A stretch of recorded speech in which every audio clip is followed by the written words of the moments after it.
We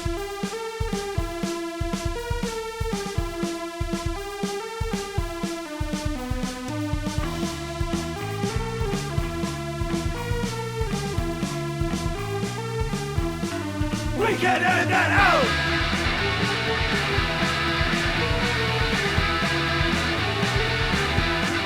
We can edit that out! Hey! We can edit that out!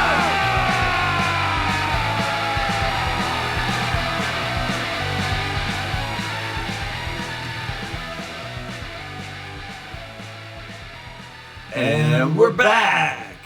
Welcome back to We Can Edit That Out, your friendly neighborhood podcast. I'm one of your co-hosts, Jack. I'm the other co-host, Rob. Nice to see you all. Ah, nice to see you all too.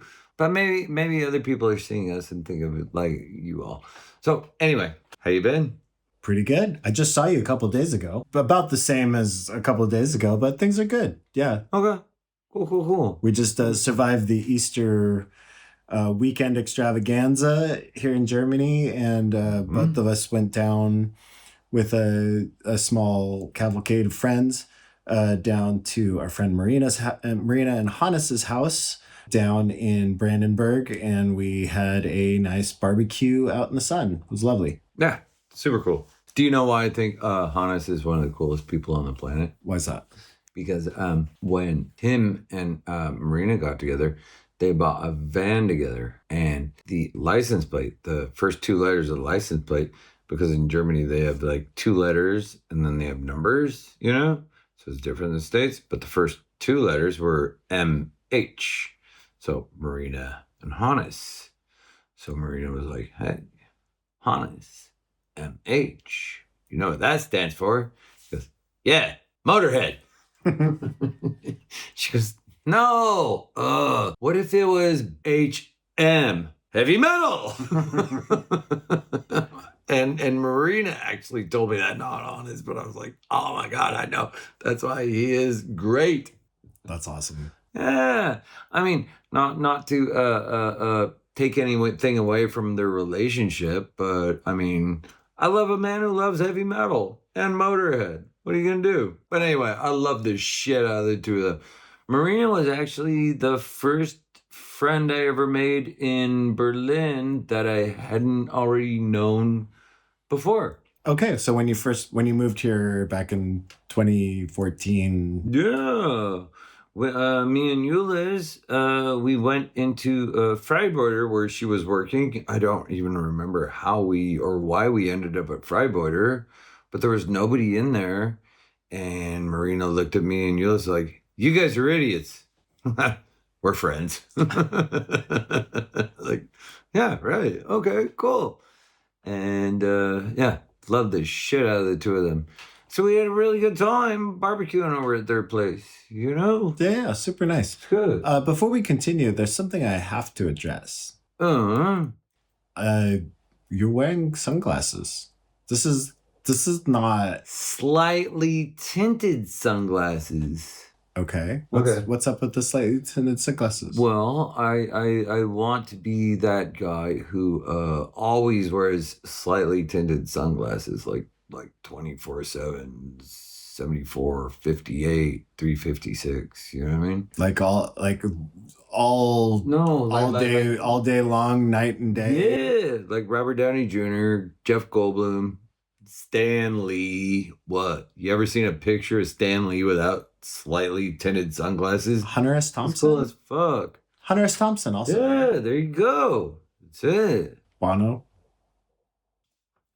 Anyway, among others, there's plenty of other people. Yeah, I know. Cool people. Well, you know. Anyway, so we were at Killjoy was here. We were at Marina and Hannes's, and yes.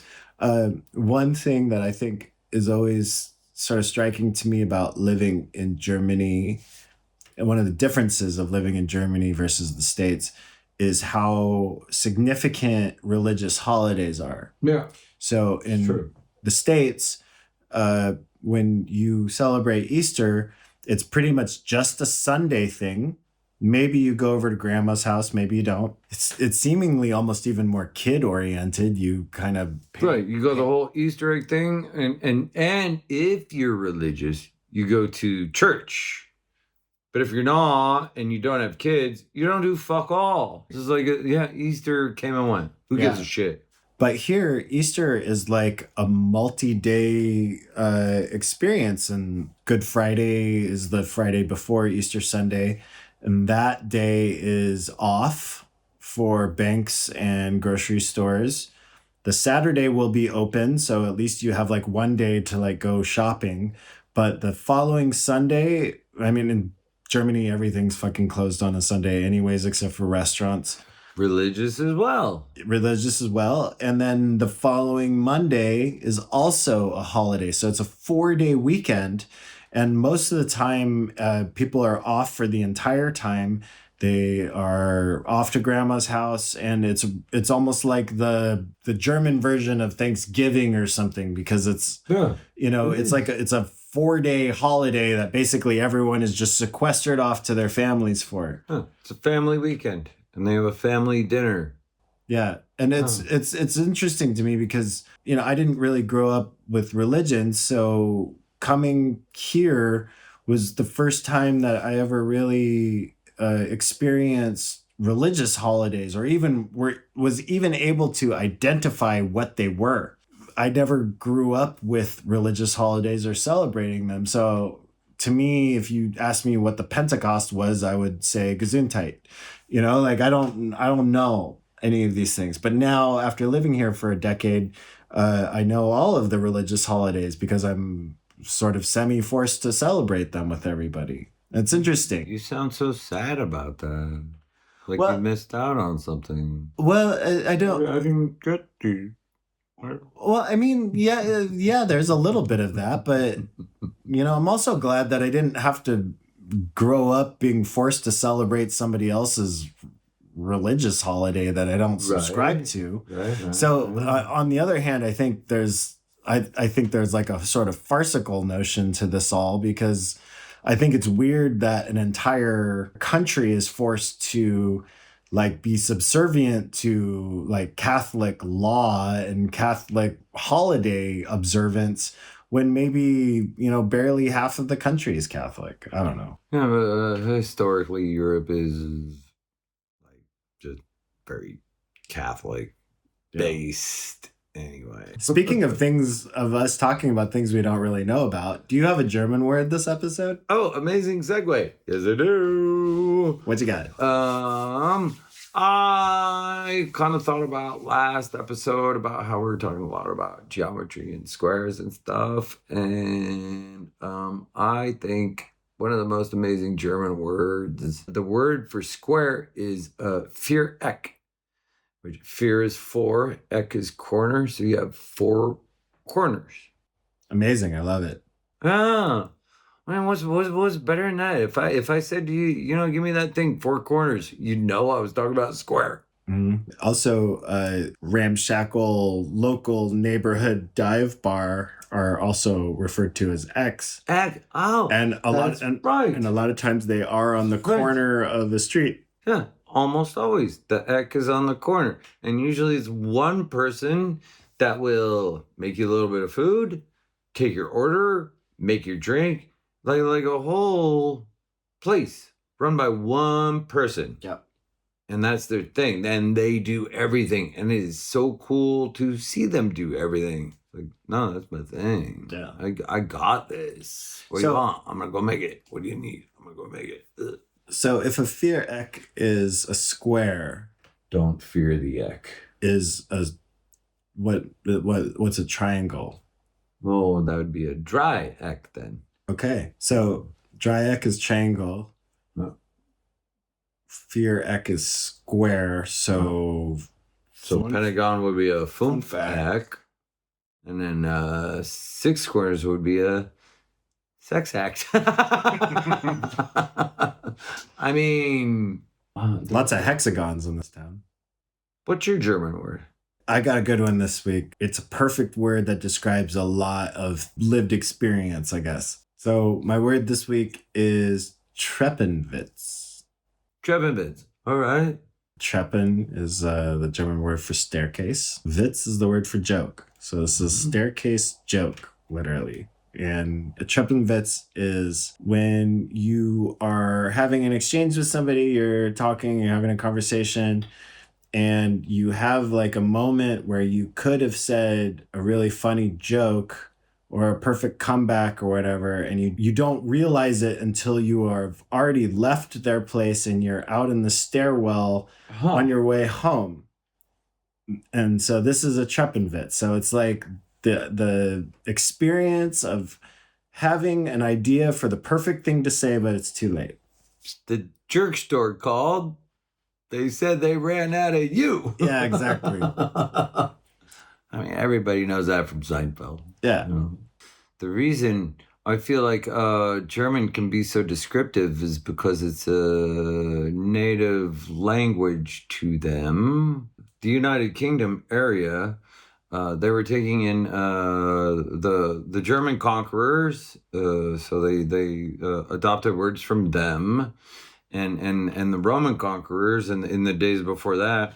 But then when the Enlightenment came around, they started using Latin words for anything that had to do with higher learning. So that's why because a lot of times we have these weird words for things, but if you dig into them and get the Latin roots, they're just as descriptive as German words. But the Germans didn't really do that with their Latin words, but the English language did.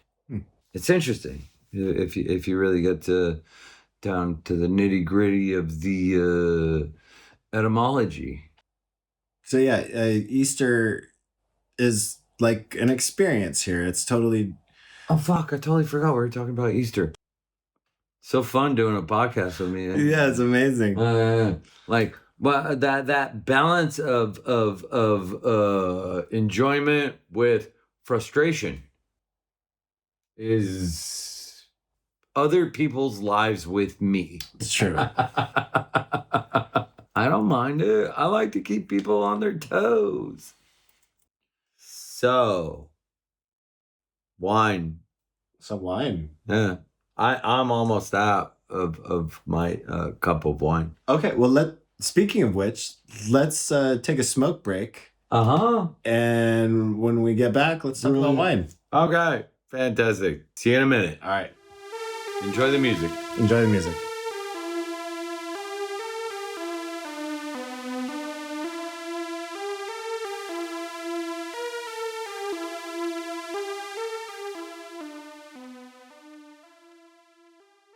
Hello. Hello. Hello.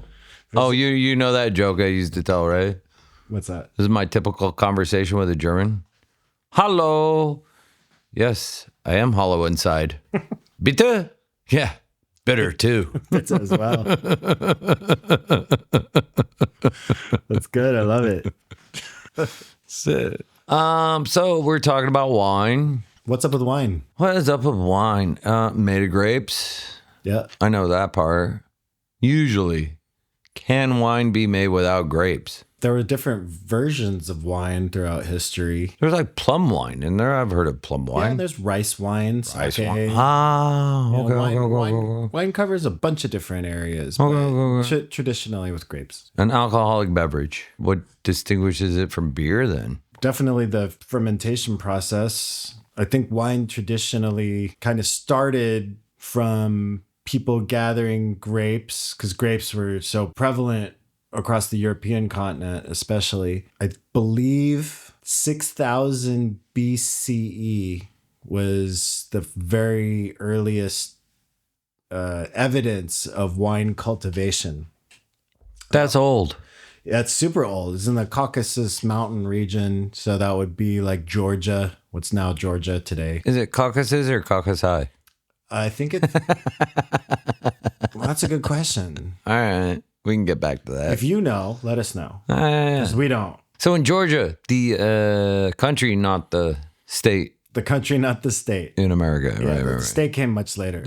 There's two of them. That's true. Also, about 1,000 years earlier, 7,000 BCE in China, there's evidence of a wine-like beverage that involved like grapes and other fruit as well. Okay. And So there's been fermentation. Well, okay, that's the issue. Wine, first evidence is 6,000 BCE, but was that the first fermentation? We always think of wine as the first thing fermented and drank. I don't know why that is. It's just a strange stereotype, but of course there could have been other things fermented before wine, you know? yeah, but I think wine makes the most sense because, like, you know, people are gathering fruit and storing it in these large clay, you know, jugs essentially, and all the juice and stuff that would run off and grapes smashing into each other, you know, makes the juice at the bottom. This liquid at the bottom would ferment over time, and then people started realizing, hey, you know, we could take all these grapes. We don't know what to do with all these grapes because we got so many of them, but, you know, maybe there's something there. And so I think that's, from what I understand, that's sort of like the origin of it. But don't you need yeast for fermentation? Not necessarily. You can do lacto fermentation. So if you've got everything naturally fermenting under pressure from all the grapes above it, you know, you can create an anaerobic environment essentially, and you can lacto ferment that way. So maybe that's how like the first wine was actually made, was actually lacto fermentation. Okay. So lacto fermentation to me sounds like something with milk. Yeah, I mean, it's like the lactic acid that's okay. You know, it's like this bacteria that grows in an anaerobic environment. So like when there's no external, you know, air or oxygen in an environment that's like submerged in water, then you get this lacto fermentation. That's how I make hot sauce, and that's how I make pickles, actually. It's through a lacto fermentation. But oftentimes that requires a salt brine. So with wine, it's kind of a mystery to me, like how wine even turned up. But I think it's sort of like this accidental thing. And also, I think a lot of things that we take for granted now were sort of born out of necessity. So people storing, you know, food and things that they've gathered and harvested over time. And that's maybe where the wine situation run off, and somebody said, well, fucking drink that because we're out of other stuff to drink. And then people started acting silly. It's like, okay. Exactly. I think we're onto something. It actually makes sense because like Georgian wine is fucking good. Yeah. Real good. I don't know Georgian wine. Georgian wine is real good. Okay. I've only started breaking through the surface of Georgian wine, and it's just from our friends would go there traveling and come back being like, oh my God, the wine is so good. And then at the Boxhagener Platz farmers market that happens right outside my house every Saturday, yes, there's a Georgian wine cellar. Is there? Yeah. This guy always has a spread of like 13 or 14 different bottles of wine. They're not the cheapest in the world, but like they're real good. And I went there one day and had like a tasting and just sort of sampled some of them. And the grape, I believe, is like a Saperavi. I think that's the name of the grape that they make wine out of. And yeah, shit's real good. Okay, now here's the other thing I wanted to ask you. Speaking of Saperavi, which we normally do anyway. Yeah, of course. Naturally. Comes up so much in regular conversation. But anyway, what denotes different, because you go to the wine store, you don't just buy white wine, you buy a Shiraz or a Cabernet Sauvignon or a something else in French, you know. When you buy a red wine, you buy a Merlot or a Burgundy or some shit like that, you know. I know red grapes make red wine, green grapes make white wine. Maybe I'm even wrong on that, but what makes the different types? I'm still kind of a novice around this stuff. Like I understand a little more about wine than I think an average schmo does, but I would not consider myself a wine expert by any means. So if I get any of this wrong, don't crucify me. You're not a whiny, eh? No. Okay. But I believe there's around 10,000 different varietals of wine grapes on Earth. Okay. Now, are these based on like genealogy? There's definitely something to differentiate each one. Otherwise, they would all be lumped into the same category. But so different regions of different countries will have a different style of grape that's unique to them, and they make a wine from that. And then you're like, yeah, this specific type of grape from this specific region is this Shiraz. Exactly. And there's definitely different varieties of grape out there. All red or purple grapes make red wine, but there's like hundreds and hundreds and hundreds of different kinds of red grapes. Okay. And probably region to region. Maybe there's a Saperavi grape from Georgia is not so distant from a Bic River grape varietal or style of winemaking in Hungary, but different enough to be totally classified as a different beverage. So, but you could take a Saperavi from Georgia and bring it to, say, California and make Saperavi grape wine, or see, this is the thing that confuses me, because I here's one thing I do know, that if it's not from Champagne, the region in France, then it's not technically champagne, it's just sparkling wine. Sure. You know what I mean? Yeah. I think there's definitely Merlots that exist in Italy as well as Southern California. So, is one more correct than the other? I don't know. I think the weird thing about wine culture is that a lot of it can be kind of steeped in like an overly specific hoity-toityness around it, so I'm sure there's going to be sommeliers that are going to come for us in our DMs that are going to be like, oh, how could you say this, blah, blah, blah. But, when you don't care, it also doesn't matter.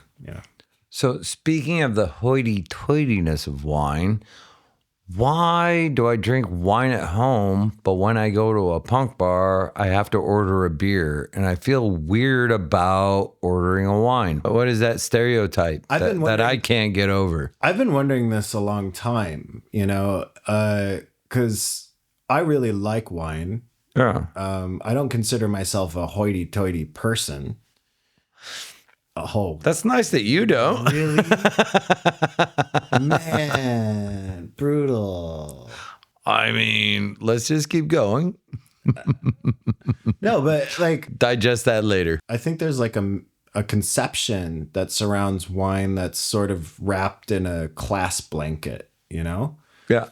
And I feel like punk has so many roots in working class subculture that maybe there's a perception that if you drink wine, you're not really working class. But that I feel dumb saying that, because wine has been such a mainstay in human culture for centuries. Right. It was never classist. It was never classist at all. No. Like I would say every poor region of anywhere remotely warm climate has some sort of wine that they offer. I don't think wine, back in the, say, Roman Empire, there was any sort of classism involved with wine. And I don't know where we got that point where wine is for snobs and beer is for the working class. It's I don't know where the demarcation originated from. Yeah, it's weird to me. It's a strange thing. But I think the not snobbery of wine, but that wine aficionado thing. You don't really have that with beer. Yeah, you know? do, for sure. Yeah. You've been to Portland? Well, yeah, okay, yeah, but that I think is recent, you know, where you got a bartender with a handlebar mustache, you know, going like, well, you need to try our IPA, da, da, da, da, da. But still, His name's like Ezekiel or something. yeah, of course, wearing a plaid flannel shirt, of course, With like a vest. yeah. Not like a cool vest, but One button on it. I mean, it's interesting to me as well because I didn't get into drinking wine organically. It came from hanging out in the punk scene. Right, because we grew up throwing a space bag around. You know, you'd sit in a big group of punks, and somebody go like, "Oh, I got a space," which for people who don't know would be the Carlo Rossi. No. So, Zinfandel. No. No, what was it? What was the space bag? Space bag came from France. Franzia, that's it. So they'd have the box wine, and if you took the box off the wine, you'd have a silver bag of wine, and it was great because you just like, ugh, and then throw it at the person next to you, and it's not gonna break. So it was like great for just sitting around getting fucked up, you know. Yeah, so I got into drinking wine out of necessity. So I'd be hanging out. Well, I needed to drink wine out of necessity. well, stay with me. Stay with, yeah, but stay you with just me here. you just kind of like stuck yourself on a point there, you know. Stay with me here. So, you know, you're hanging out with your broke ass 19-year-old friends. You're hanging out in Seattle. And hopefully you are also 19. Yeah, sure. Of course. It'd be weird if we were hanging out with our broke ass 19-year-old friends. Well, at the time you were hanging out with your 19-year-old friend. I was maybe like 22. I wasn't that much older than you guys. Okay. By like a minute. Yeah, sure. Yeah. Swedish minute. All right. Anyways, so you're hanging out with your friends. You're all broke. Now, at the time, if I remember correctly, a half rack of beer and a half rack, when I say the word half rack, I mean 12 beers. I mean a pack of 12 cans of beer. 12 ounce cans of beer would cost about $7. And from that, you get 12 drinks. Or you could buy a space bag. And a box of Franzia costs roughly the same price, maybe $1 more or something, $7.99.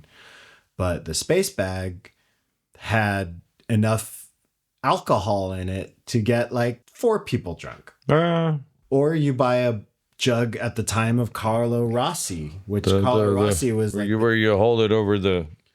Yeah, Carlo Rossi came in like a big fat growler bottle, you know, like big round. No, I remember there was the problem where you put your finger through the ring, and then you put the top of it over your elbow, and then you drink it like overhand. Exactly. Like that. Yeah. So it was really like I got into a habit of drinking wine when I was maybe having the least amount of money with a group of friends and being like, okay, well, you know, we're scrounging up our change today, or we've got between us, we've got like $20. Yeah, what are you gonna do? Buy 12 beers or one big fucking giant box of wine? Exactly. And also just developing kind of a taste for it. Like wine doesn't fill you up. If you know you're lucky, you don't get that bad of hangovers from it. Also, and maybe. You know, for some people, it's nicer. I know a lot of people that can't drink beer. Also, like a lot of people that have like, you know, weed intolerances or they're allergic to hops or something and like can't drink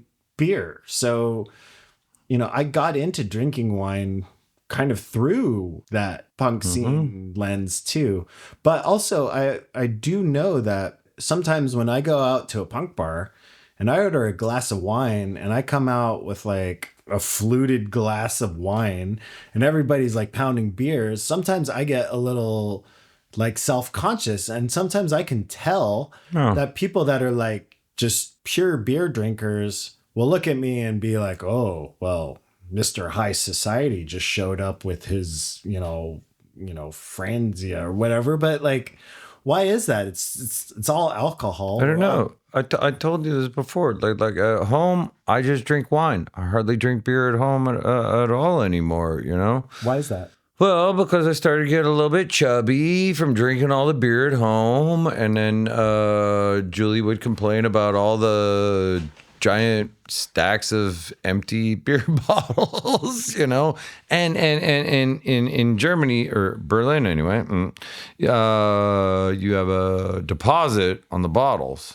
So you take the bottles back and you get money back from them. Well, if you have, you know, this many, but that's the thing. A lot of the wine bottles in Germany you can't get a deposit from. None of them have deposits on them.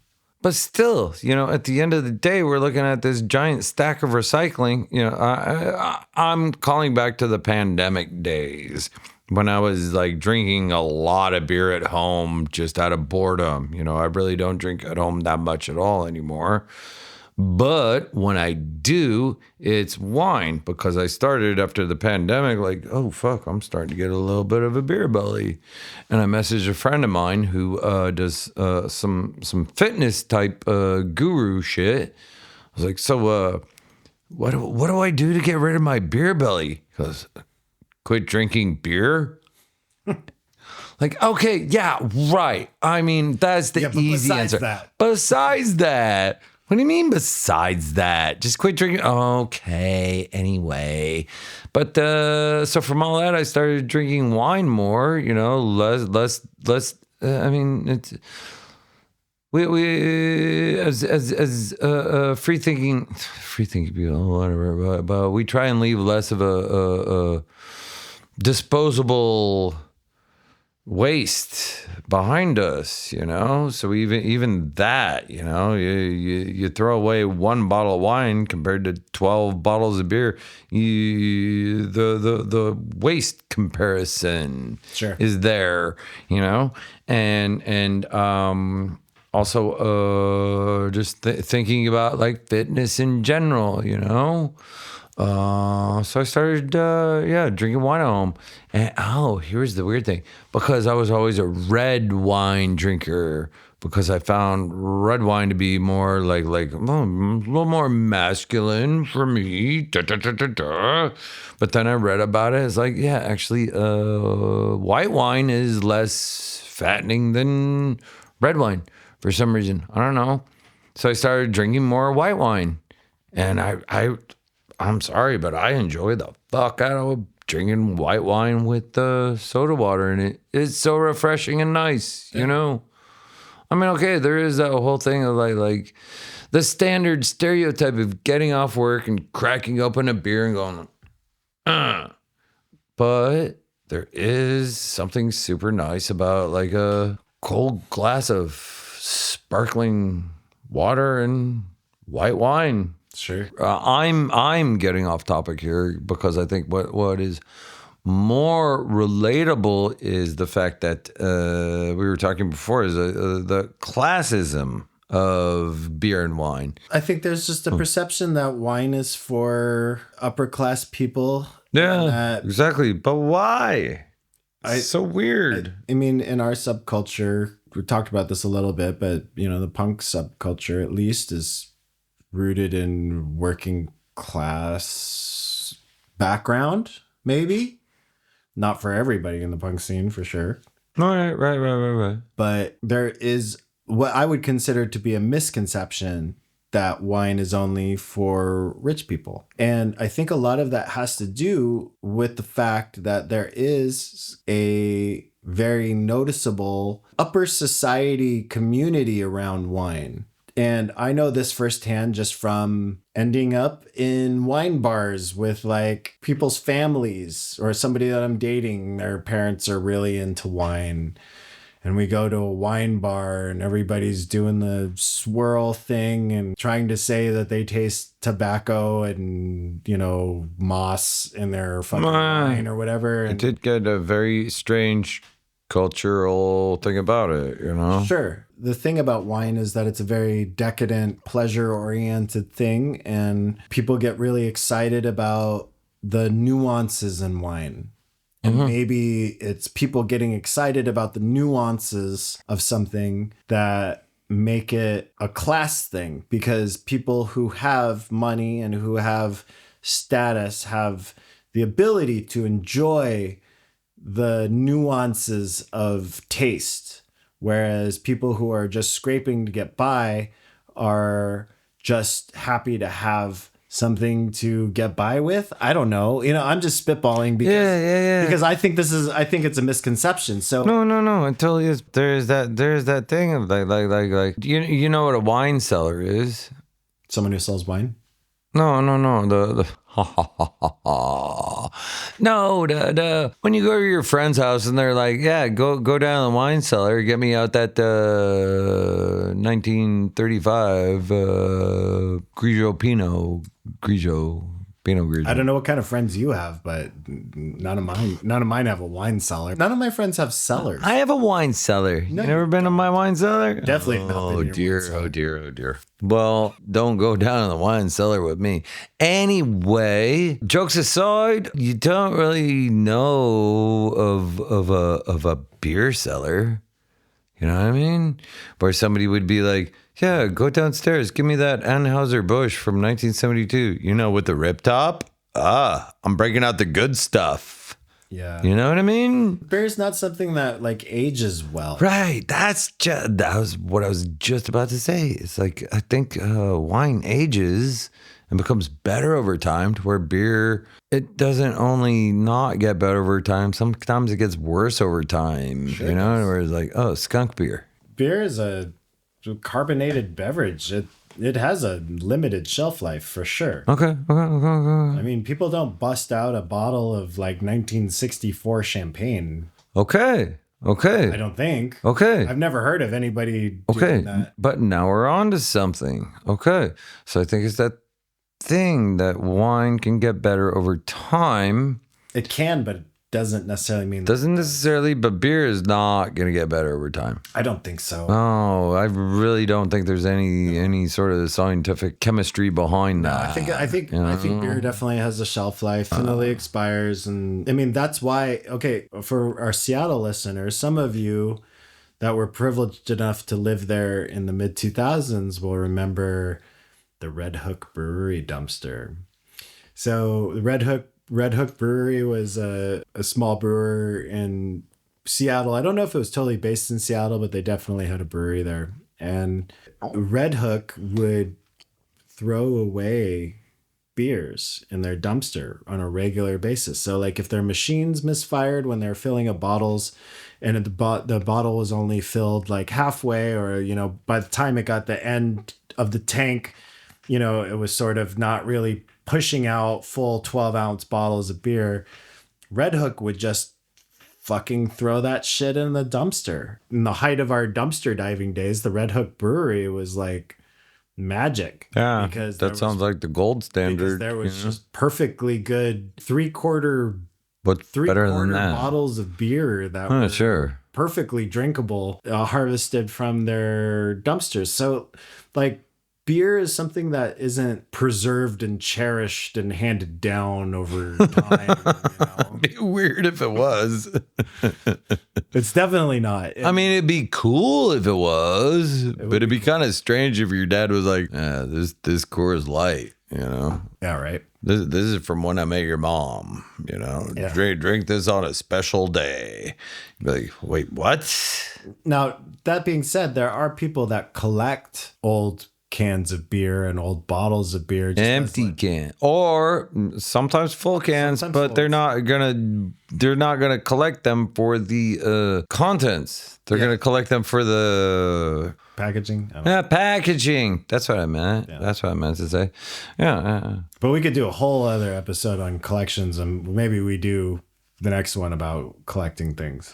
Okay, because we could talk about records and we could show people your records and go like, yeah, that's 1/10 of what he has in Seattle. And talk about the fact that I ain't got shit in Berlin. This is good. Yeah. We'll do that. Okay, cool.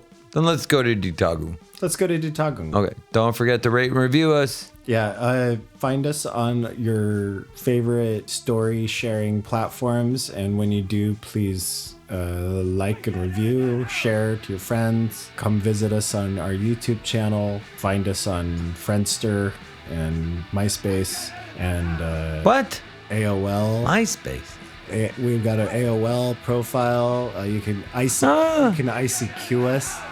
What? Can we be pen pals? We can be pen pals. Actually, please.